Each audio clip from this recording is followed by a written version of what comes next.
Militer Rusia menayangkan rekaman kelompok pencarian dan penyelamatan dengan helikopter Mi-8 PSG melakukan tugas tempur di wilayah perbatasan wilayah Kursk.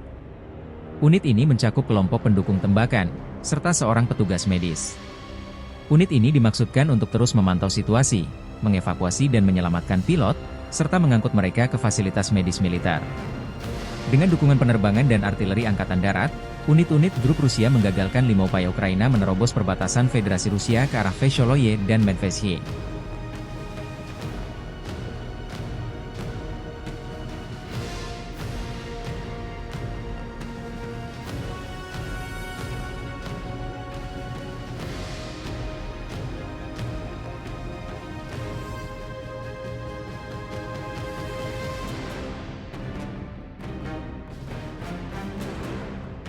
Download Tribun X sekarang, menghadirkan lokal menjadi Indonesia.